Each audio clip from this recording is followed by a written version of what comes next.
Good evening and welcome to Novara Live. My name's Stephen Methven, and by day I'm writer and researcher for this show. But tonight I'm in the driver's seat. And joining me on my first joyride through news and politics, I've got the one and only Mike Bankole. Mike, how's it going? Yeah, not too bad. I feel in really safe hands knowing that you're steering the ship today. So looking forward to what should be a really good show. I think yours are actually the safe hands here, Mike. Mike and I will be bringing you a slightly shorter show than normal tonight, but it's one packed with huge stories. We'll be discussing a momentous day for victims of the infected blood scandal, as a landmark inquiry has finally published its report. The Iranian president has died in a helicopter crash. We'll find out what that means for the Middle Eastern nation. And Julian Assange has won the opportunity to again appeal his extradition to the United States. Stay tuned for all of that. The International Criminal Court has announced that it will be seeking arrest warrants for senior leaders of the Israeli government. This was ICC prosecutor Karim Khan, KC, announcing that development. I have reasonable grounds to believe, on the basis of evidence collected and examined by my office, that Israeli Prime Minister Benjamin Netanyahu and Minister of Defense Yoav Gallant bear criminal responsibility for the following international crimes committed on the territory of the State of Palestine from at least the 8th of October 2023. The crimes include starvation of civilians as a method of warfare, willfully causing great suffering, serious injury to body or health or cruel treatment, willful killing or murder, and intentionally directing attacks against a civilian population, as well as crimes against humanity of extermination and or murder, persecution, and allegations of crimes of committing other inhumane acts. It's alleged that these crimes were committed in the context of the ongoing armed conflict and as part of a widespread and systematic attack against the civilian population of Gaza, pursuant to a state policy. Unfortunately, these crimes continue to this day. Now, the ICC has been investigating Israel's conduct against Palestinians since 2021, focusing then on the 2014 Gaza war. But in November, Khan added Israel's current assault to that investigation, and he went on to lay out his case against Israel's Prime Minister Benjamin Netanyahu and its Defense Secretary Yoav Gallant. My office submits that these individuals, through a common plan, have systematically deprived the civilian population of Gaza of objects indispensable to human survival. We have reached that conclusion based upon interviews with survivors, many eyewitnesses, experts, from satellite imagery, statements from Israeli officials, including the two individuals subject to the present application, as well as based upon several hundred authenticated videos, photographs, and audio recordings, many of which were taken and shared by victims and eyewitnesses themselves. This systematic deprivation resulted from a decision to impose a total siege on Gaza by completely closing the three border crossing points, Rafah, Kerem Shalom, and Erez, for extended periods of time and by arbitrarily restricting the transportation of essential supplies, including food and medicine, through the border crossings after they were reopened. The siege, the total siege, also involved cutting off cross-border water pipelines from Israel to Gaza, which is the principal source of clean water for the population in Gaza. It was cut off for prolonged periods beginning on the 9th of October 2023, and it was accompanied by the cutting off or hindering of electricity supplies to Gaza from the 8th of October 2023 until today. That siege is, of course, the one that many Western leaders declared was a perfectly fine part of Israel's so-called right to self-defense. Many of them, including likely future British Prime Minister Keir Starmer, will now hopefully be reflecting on their part in whitewashing potential war crimes to their electorate. Khan seemed to be addressing those still confused by international law when he went on to discuss that right to self-defense. Israel, like all states, has the right to defend its population. It has every right to ensure the return of hostages that have been criminally and callously taken. Those rights, however, do not absolve Israel of its obligations to comply with international humanitarian law. Intentionally causing death, starvation, injury, and suffering to the civilian population, including so very many women and children, are criminal means to achieve military and political goals. That's what we allege. Israel doesn't recognize the International Criminal Court, the only permanent international court able to prosecute individuals rather than states for international crimes like war crimes and crimes against humanity. But Palestine does recognize the court, meaning the ICC has jurisdiction to investigate crimes against its population. And if warrants are issued for Netanyahu and Gallant, then other members of the court will be obligated to arrest them if they enter their territories. They include most countries in the world, including much of Europe, but it doesn't include the US. Now, the ICC prosecutor isn't only seeking warrants for Israeli officials. He's pursuing leaders of Hamas too. I have reasonable grounds to believe that 3 senior leaders of Hamas, Yahya Sinwar, Mohammed Daif, and Ismail Haniyeh, bear criminal responsibility for the following international crimes committed on the territory of Israel and the State of Palestine from at least the 7th of October 2023. Extermination as a crime against humanity. Murder as a crime against humanity and as a war crime. The taking of hostages as a war crime. Rape and other acts of sexual violence during captivity as crimes against humanity and as war crimes. Torture during captivity as a crime against humanity and as a war crime. Other inhumane acts during captivity as a crime against humanity. Cruel treatment during captivity as a war crime. And outrages upon personal dignity during captivity as a war crime. These crimes were committed in the context of the ongoing armed conflict detailed in the applications, and as part of a widespread and systematic attack against the civilian population of Israel by Hamas and other armed groups. Now, unlike the case against Israel, the case against Hamas leaders won't come as a surprise. Most people who've condemned Israel's assault on Gaza, in which at least 36,000 people have now been killed, have been more than ready to recognize that Hamas also most likely broke international law on October 7th. But the recognition of parity when it comes to war crimes has not often gone the other way. Defenders of Israel have widely asserted the country's right to do whatever it wants to achieve its military aims, namely defeating Hamas in Gaza. And the ICC prosecutor appeared keen to stress that all actors, whether state or non-state, would be seen as equal in the eyes of international law. Today, we underline, in the clearest possible fashion, that international law and the laws of armed conflict apply to everyone. No foot soldier, no commander, no civilian leader, no one can act with impunity. Nothing on earth can justify willfully depriving human beings, including women and children, babies, the old and the young, of the basic necessities required for life. Nothing on earth can justify hostage taking or the targeting and killing of civilians. Palestinian resistance groups are, of course, used to being policed by the international order. Israeli politicians definitely are not. This was the reaction of Knesset and War Cabinet member Benny Gantz. He said, "The state of Israel embarked on the most just war after a massacre by a terrorist organization against its citizens. The state of Israel fights in the most moral way in history, adhering to international law, and has an independent and strong judicial system.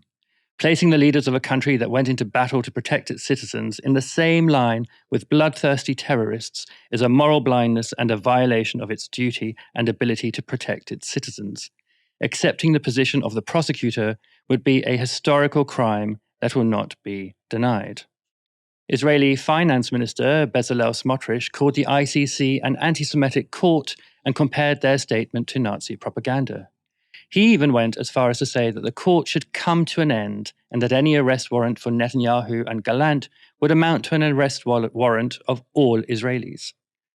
The prosecutor will now hand his case over to the ICC judges, who will make the final decision about whether to issue those arrest warrants. Now remember, the ICC is a different court to the ICJ, who issued preliminary orders against Israel in January, telling the country it had to act to prevent genocide in Gaza. And after those orders, that court was widely rubbished by leaders in the West, with many outright rejecting its claims. Mike, do you think we're going to see the same with the ICC? Will Western leaders just dismiss the case the court is building against Netanyahu and Gallant? I think we might see it. I think I've already seen some Tory MPs try to criticise the ICC. So I saw Michael Ellis, a Tory MP, said that it's a grotesque overreach what the ICC have said today. So I think there are still some people who have decided to adopt the line of Israel has a right to defend itself, and any evidence suggests that Israel going slightly above board or committing genocide, things that we believe to be true, anything said in those terms is basically polemic and over the top and a load of nonsense. That's why some people have chosen to kind of dig their heels in, despite evidence to suggest that they're quite emphatically wrong. So I think what we're probably going to see in some quarters, and Conservative MPs have already started it today, is some people try to delegitimize the ICC. And I think this is kind of in keeping with what some right-wing MPs have been doing over the past 5-6 years when it comes to organizations more broadly, right? We saw it with Trump and his attempts to kind of undermine the authority and legitimacy of international organizations.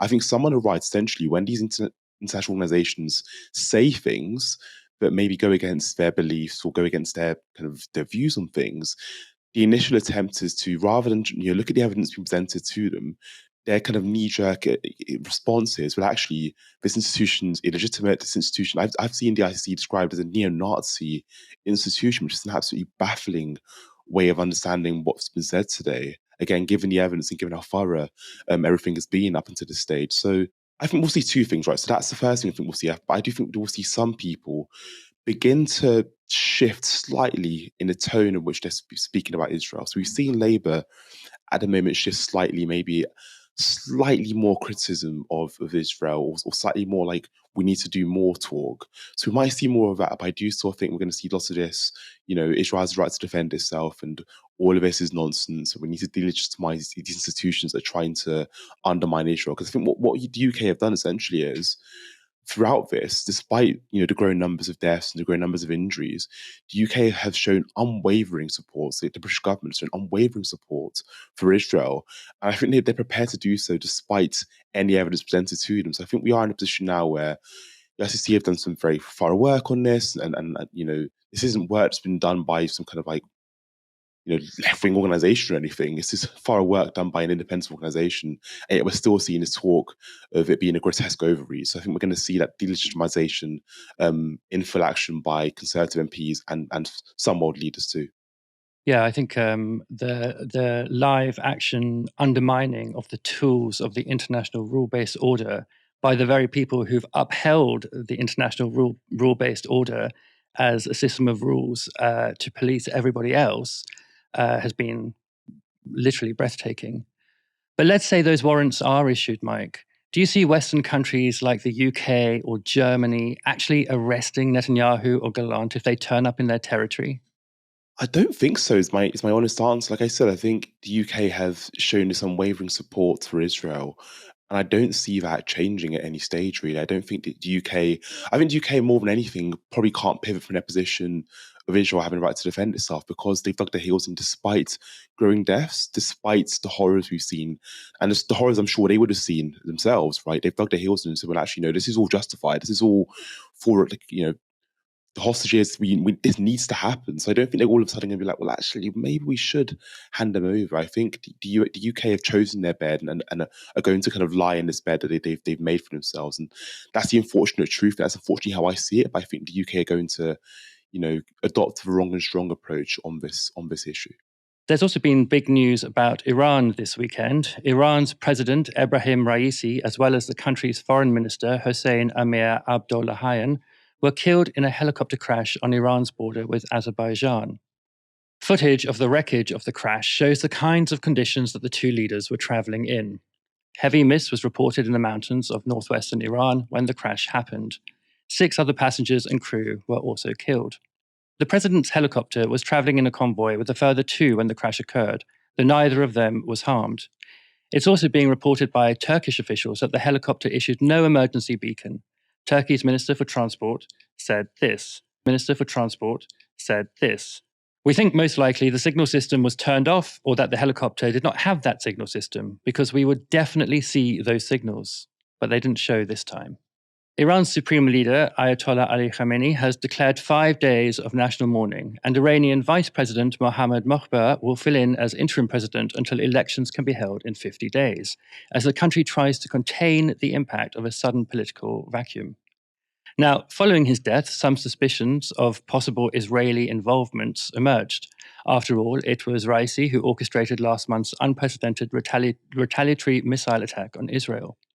But Israel has denied any involvement, with the source telling Sky News, quote, "It wasn't us." Earlier, I spoke to Seamus Malek Afzali, a journalist specializing in the Middle East. I began by asking him if this looks like an accident or something more suspicious. I think at the moment, it seems like it's going to be, it has been an accident.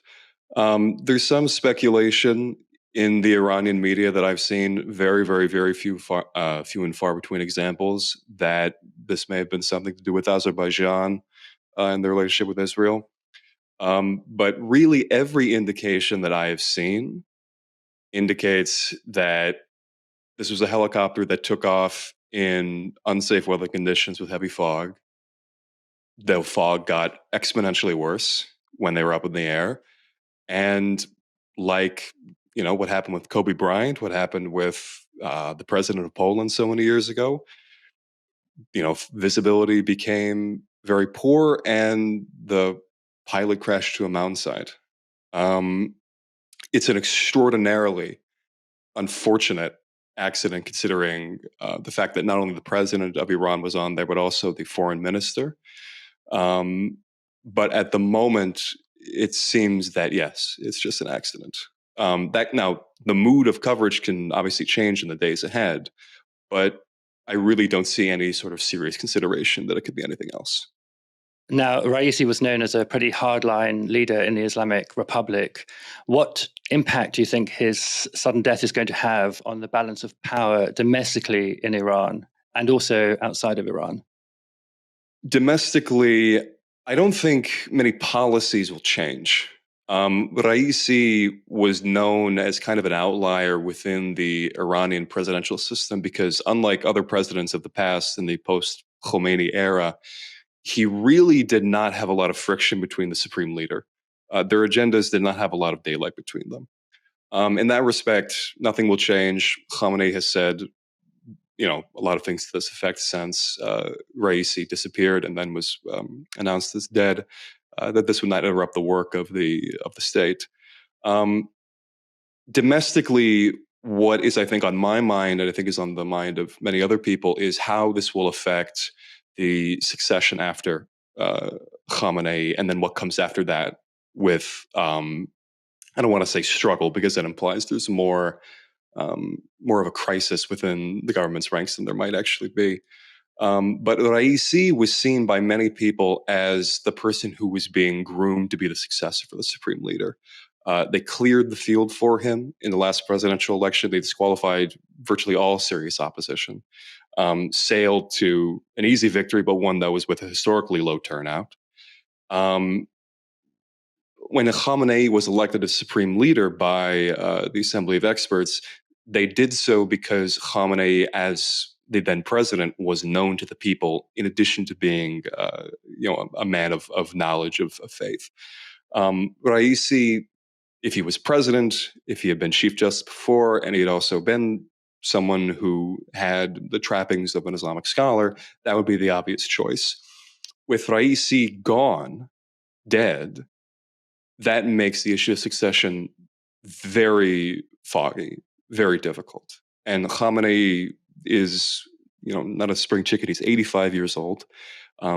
This issue is not publicly debated inside of Iran, but everyone can see that this is not a man who has like a ton of time left. Not maybe next year or something, but he's an elderly man. Yeah, if the policies are not changing, though, in terms of foreign relations, I don't think much will change. The person who will succeed Abdullahian, the foreign minister who died in the crash, I think he's seen as a more capable diplomat. He's worked on the nuclear file before with Western diplomats in the past. But until we know more about how the presidential election to come will be, because there is one that has to be done within 50 days of the president's death, according to the Constitution. Once we have an idea of who the candidates are in that process, then we might be able to have a discussion about how the agendas might change. But I don't expect there to be too much. Yeah, I wanted to ask you about that election, because I think sometimes in the West we're given the idea that Iran is completely devoid of democracy, and yet we're going to see a presidential election in 50 days. How meaningful is that election going to be? Or is it a ceremony simply to confirm the vice president that Khomeini has already picked to serve as the interim president? The first vice president has not been officially sworn in as the president. I don't expect him to run for a full term after this point. But again, we're in unprecedented territory, so maybe that can change. I wouldn't anticipate there being a presidential election with a terrible amount of competition, to be honest with you. The last parliamentary election did not have very many reformist candidates, very many moderate candidates. They were all mass disqualified. The presidential election before this was of similar nature. The Iranian government has a issue in which they need high turnout. That was the case in previous election cycles, but they also do not want to run the risk of having any more candidates that challenge the power structure in really any form after the protests of Massa Amini and so on and so forth. I don't anticipate that will change. And moreover, when the issue is that the president has died unexpectedly, I imagine the mood will be that the person to succeed him after this point, the candidates who will need to run, should be in his image to a certain extent, policy-wise, vision-wise.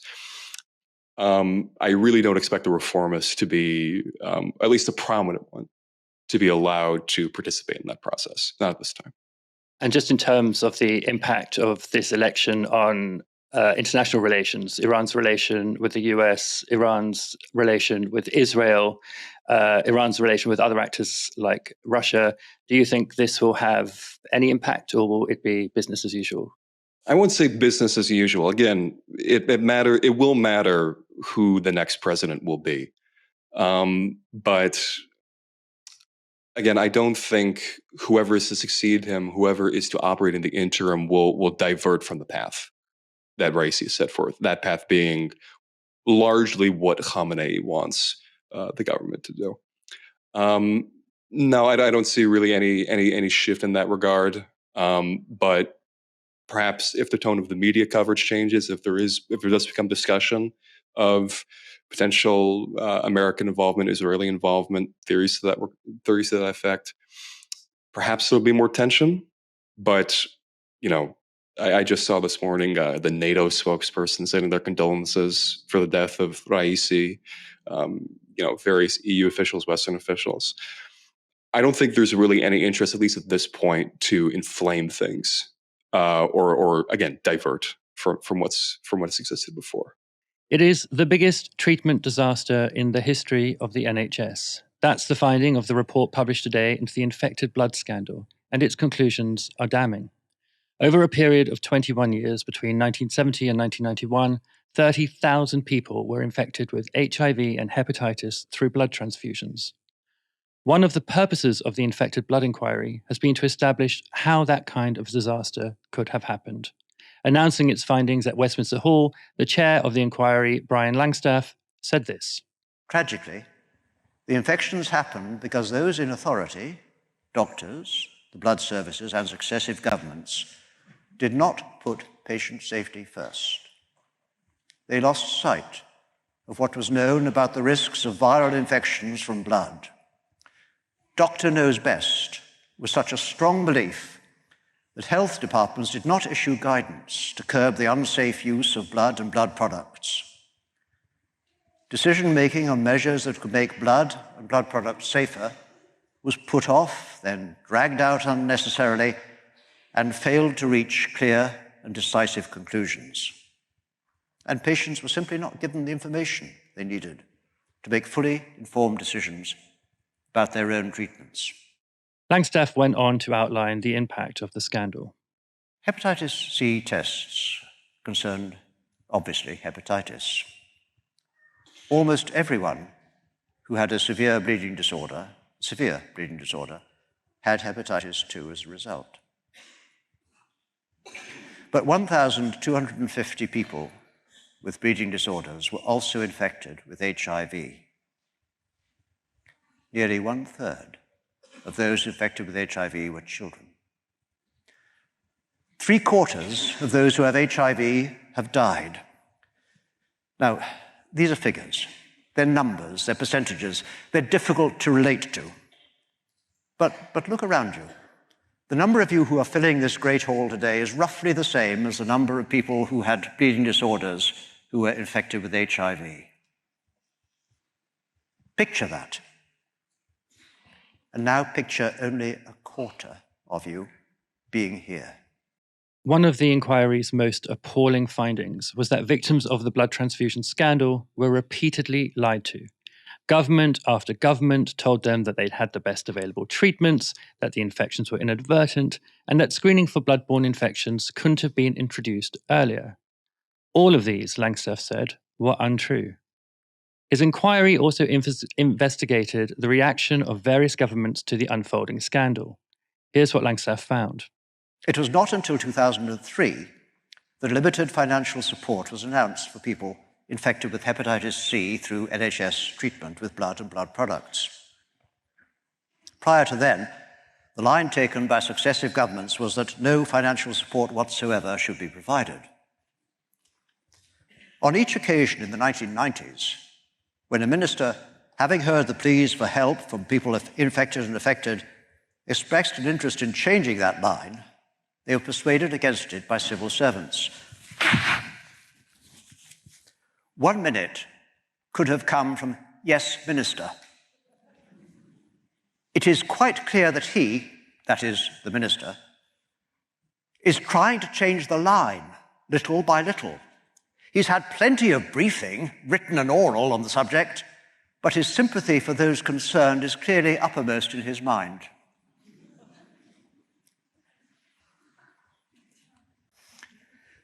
When, later, in the early 2000s, a minister did seek an investigation to see if the advice given to her predecessors about the failure to achieve self-sufficiency was correct, because she doubted what was being told to her by her civil servants, the resulting report was not published for nearly 4 years.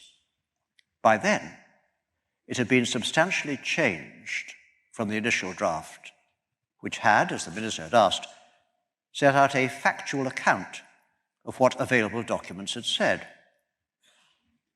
It had now become one which, without any input from the original author, expressed opinions favouring the lines the government had been taking and providing an incomplete and thus misleading picture.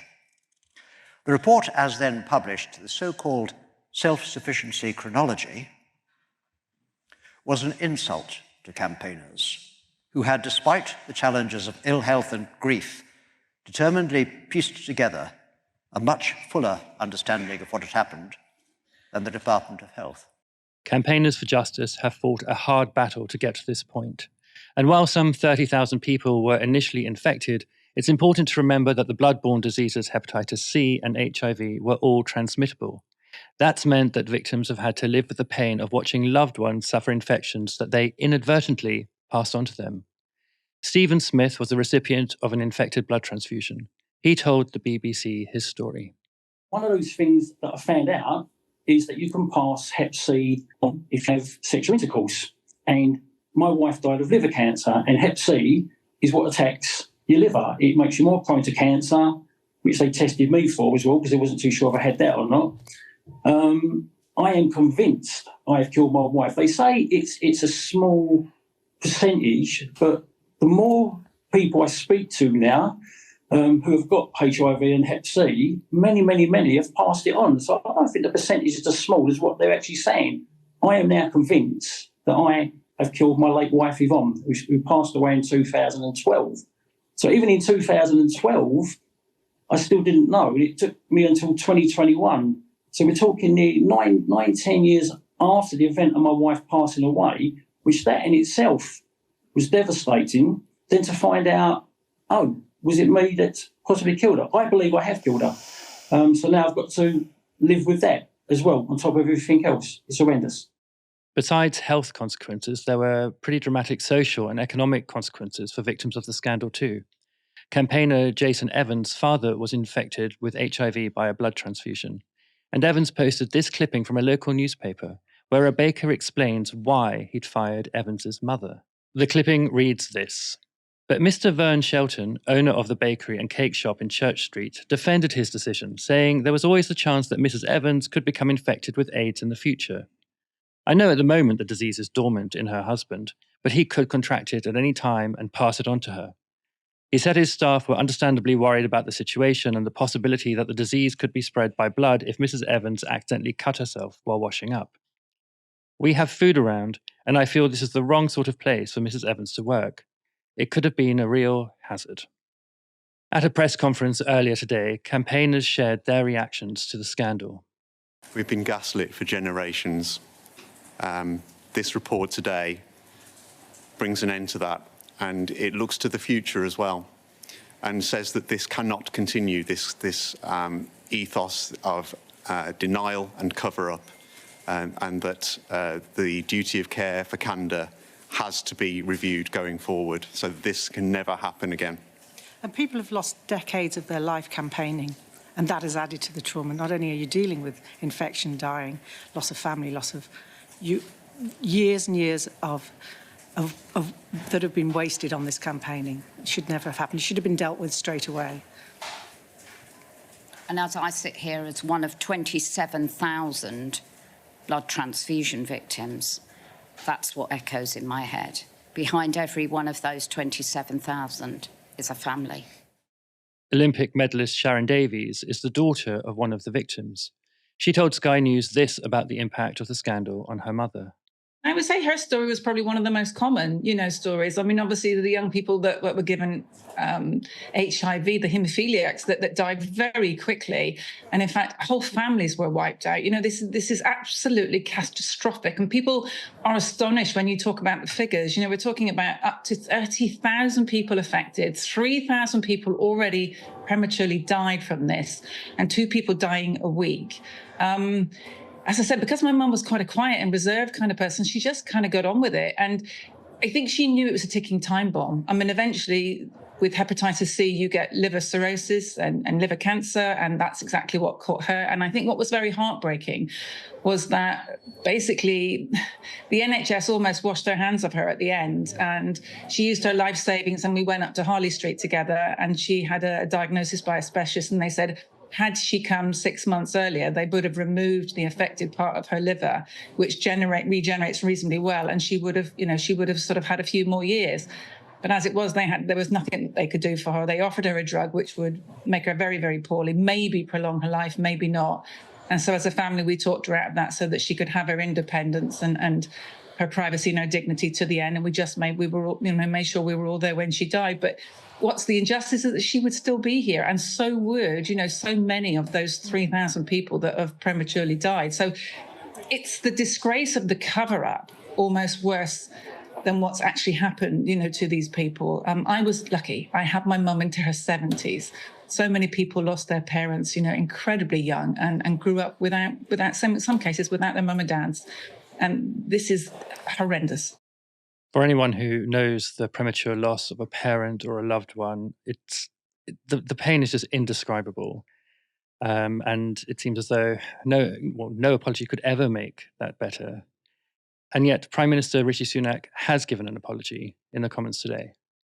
This is a day of shame for the British state. Today's report shows a decades-long moral failure at the heart of our national life.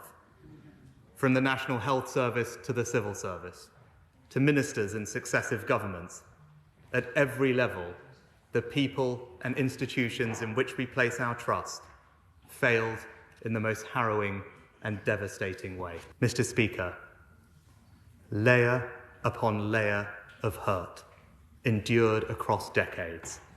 This is an apology from the state to every single person impacted by this scandal. It did not have to be this way. It should never have been this way. And on behalf of this and every government stretching back to the 1970s, I am truly sorry. It's an apology by the state, but it's also an apology the state avoided making for 50 years. I'm joined now by Cara McGugan, author of The Poison Line, Life and Death in the Infected Blood Scandal. Cara, can you tell me about the cover-up that has occurred and its impact on victims? So from the moment people were given diagnoses of HIV back in the mid-1980s and told they had a couple of years to live, this was deep trauma. There was very few medications back then that could help them. There was very little known about AIDS in those early years of the AIDS crisis. And people with haemophilia, young children, were given these life-threatening diagnoses. But then we've seen for 35, 40 years a government cover-up that has compounded that grief. There were documents shredded, an attempt to just put forward this line that they were given the best treatment available and nothing could have been done differently. We've learned that that is very much not the case. Patients weren't warned about hepatitis in products. They weren't warned about the AIDS risk when it came through. And years after the fact, they were just given these devastating diagnoses without having ever had a choice of a different treatment. And so today we've learned that the government and the NHS could have been more honest with these people and therefore helped reduce the harm to them mentally and physically. Many people will find the idea of being infected, and sometimes with some knowledge of a bloodborne disease, horrific. But I think what a lot of people also find upsetting are the stories of people, victims of this scandal, being re-traumatized by learning that they've passed their infections onto loved ones. What can you tell us about that?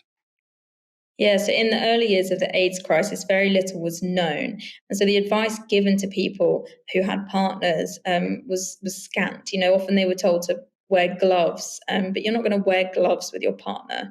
But other people were enrolled in what was known as the partner study, whereby doctors monitored couples to see if the man transmitted HIV to the woman. And so some of these partners were trying for children and being monitored by doctors, and in so doing passed on HIV to their partners. There are also some devastating stories of people questioning, did I give my partner hepatitis C before I knew? People who had blood transfusions before 1996 may have contracted hepatitis C and not know, because we've never had a national screening program to go back and give those people tests. So I know one person who found out in 2021 that he has had hepatitis C since the 80s. His wife died of liver cancer about 10 years ago, and hepatitis C slowly attacks the liver, causing cirrhosis and cancer. So now he wonders, did I give my wife hepatitis C and that caused her to die? Sorry, I just wanted to check something that you said there. So were you saying that wives were sometimes being unwittingly used as test subjects in experiments about HIV transmission? Yeah, I know it sounds absolutely baffling, like something that couldn't be true. But what we've learned is that tests were routinely conducted on people with haemophilia without them knowing. They were tested brands of products. There was a thing called the hepatitis study, which looked into whether different brands of factor VIII were more likely to transmit hepatitis. When it became clear that one brand was more likely to give people hepatitis, the commercial imported factor VIII, they then did a further study looking at whether different makes would be more likely to. So these studies were conducted without consent from patients, without them knowing the risks. They were conducted on children at Trelaw School. And then, yes, as I mentioned, there was a study looking at partners of people with haemophilia. Yeah, I find this all incredibly shocking. And I guess how shocking it is going to be a factor in how much compensation the government eventually agrees to pay to the victims and their survivors. So far, I think they've paid £100,000 to about 4,000 survivors. They've said that they were going to wait until the publication of the inquiry to establish a further compensation pot. What are the victims and their relatives expecting, and what do you think they should get? I mean, can anything compensate for the amount of suffering that this scandal has caused? People I talk to will always say nothing can ever compensate the loss of a loved one or the loss of a life that you should have had. No amount of money will undo that harm, but the money can now help them live more comfortable lives and redress the wrongs that they experienced. In his speech just now, Sir Brian Langstaff, the chair, did a little kind of nod to the fact the government ignored his recommendation to start paying compensation a year ago. They have now said that they will make an announcement tomorrow. People are apprehensive about that because the government has dragged its feet for 40 years on compensation. I know that the Paymaster General, John Glenn, has told victims that he's been meeting the last few weeks that there will be life-changing sums of money paid out. And one lawyer has said to me that it could be over £1 million in some of the worst cases. So I do think that hopefully we will now see significant amounts of money that recognise the harms that were done to people, not just the initial infections, the fact they weren't told about it, delays in diagnoses, the research, but then that cover-up too, and 40 years of having to fight. Cara McGugan, thank you for joining us. Now, in regards to that compensation for the victims, £10 billion is the total figure being talked about currently, but firmer details on that will be announced tomorrow. 2 High Court judges have ruled in favour of Julian Assange, granting him leave to appeal his extradition to the United States. Speaking outside the court after the judgment was delivered, Assange's wife and human rights lawyer Stella Assange said this. The judges reached the right decision. We spent a long time hearing the United States putting lipstick on a pig, but the judges did not buy it. As a family, we're relieved. Oh, fuck off me! As a family, we're relieved. But how long can this go on? The United States should read the situation and drop this case now. Now is the moment to do it. Just abandon this shameful attack on journalists, on the press and the public that has been going on for 14 years. This case is shameful and it is taking an enormous toll on Julian. He is under enormous pressure. He has been in Belmarsh prison for over 5 years. It's been 2 years since the order was issued. This case should just be abandoned. It's one of the most shocking facts of recent UK judicial history that a man who has only ever been convicted for breach of bail has so far served more than 5 years in a British prison. So, what exactly happened in the court today? In March, the court put a pause on Assange's extradition, agreeing to let him appeal his extradition if the US failed to provide assurances on 3 grounds. The first was that Assange would be allowed to rely on First Amendment free speech protections. The second was that he wouldn't be prejudiced at the trial on the basis of his nationality. Assange is not, after all, a US citizen. And the third was that the death penalty would not be imposed. Assange has now been granted the right to appeal because the judges were not satisfied that he wouldn't be discriminated against on the basis of his nationality. That's after they were told a US prosecutor had said the First Amendment right, that's the right to free speech, may not apply to foreigners when it comes to national security issues. The scenes outside the courtroom were jubilant. Assange's victory is a bittersweet one, though, and by no means the end of the road. That appeal is all that is now standing between him and the 17 espionage charges and 1 charge of computer misuse brought against him by the USA. If removed to the US and found guilty of those charges, Assange faces a maximum of 175 years in prison. US prosecutors argue that Assange conspired with former US military intelligence analyst Chelsea Manning to illegally leak classified diplomatic cables and documents from Pentagon computers. That leak resulted in the publication of hundreds of thousands of classified documents on WikiLeaks in 2010, with some of them revealing the extent of Western brutality in the Iraq and Afghanistan wars. The leaks including this video from a US Apache helicopter in Iraq. Recorded in 2007, it shows a pilot training his sights on a group of men walking in Baghdad. Among them are two Reuters reporters, Saeed Shma and Namir Nur el-Din, carrying their cameras. Moments later, the pilot says, "Light them up," shoot, and the helicopter fires on the group. At the time, the military stated that the men were shot because they were aiming machine gun fire and grenades at US soldiers.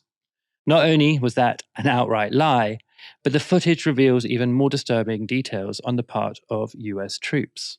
When a van arrives to collect the injured and the dead, the Apache opens additional fire on the rescue operation. It later emerged that there were 2 children in that vehicle. At the time, the US military claimed their forces were, quote, engaged in combat operations against a hostile force. This, as well as other documents leaked by Manning and published by WikiLeaks, provided evidence of war crimes committed by coalition forces in Iraq. And yet, the only people who have ever been prosecuted are Manning, Assange, and other whistleblowers. Mike, Assange has faced the most incredible legal ordeal to get to this point, and he's still at risk of extradition. What purpose does pursuing him so relentlessly serve? I think it's about trying to make sure that states like the US and the UK don't face any repercussions for their war crimes. So we know that the international legal system that operates today is designed in a way that means that states like the US and UK can avoid punishment for their war crimes, right? And I think what Assange did, which is really, really powerful, is he shed light on war crimes by the US, right? Really, in a really powerful way. And what the US are trying to say is, well, actually, if you do that, we will come after you, and we might we might try and kill you. We're going to try and get rid of you, because that's the kind of message they're trying to send. And I think when you look at the story and how this is all develops, Julian Assange essentially did some thorough journalism, reported information, and has been punished for that. When you think about the state of journalism today, if this does go through and he does get extradited to the US and is punished, that's a real you're setting a real dangerous standard and providing a dangerous marker for future journalism, right? Because what are we going to say if journalists are reporting information that states don't like? States can go after them in this way. So I think we need to be really, really careful here. And I think this story, the Julian Assange story, it's a really, for me, it's a big story. It tells lots about media and how states operate. Because I think one of the things that I've noticed with Julian Assange story is it's been really poorly reported by legacy media. And I think one of the reasons for this is because Julian Assange and WikiLeaks pose a threat to legacy media in the way they approach things and in what they did. So there's that thing. And I think it's part of the state apparatus to make sure there isn't this growing sympathy for him. And we know there's big campaigns for Julian Assange, but I'm sure if more people knew the details of this story, there'd be far more, support for Julian Assange and his ordeal. Julian Assange has been going through horrible, horrible treatment in Belmarsh. 23 hours of solitary confinement in, what some describe as Britain's Guantanamo Bay. So this is not normal treatment of a man who essentially just reported information that exposed state war crimes. That's what he did, and that's why he's been punished as a result. So I think for states, they want to make sure they can continue to act with impunity when it comes to war crimes. And someone like Julian Assange and WikiLeaks, they were a threat to that. And that's why I think, the states like the US are trying to go after Julian Assange. It's a real travesty that, this has been going on for so long, and Julian's ordeal has been going on for so long. Thank you, Mike, for joining me tonight. It's been an absolute pleasure. I felt in safe hands, and I think you steered the ship really, really well. Thank you, Mike. And thanks, everyone, for watching this evening. Come back tomorrow for another stream. Michael Walker will be back. But for now, you've been watching Novara Media. Good night.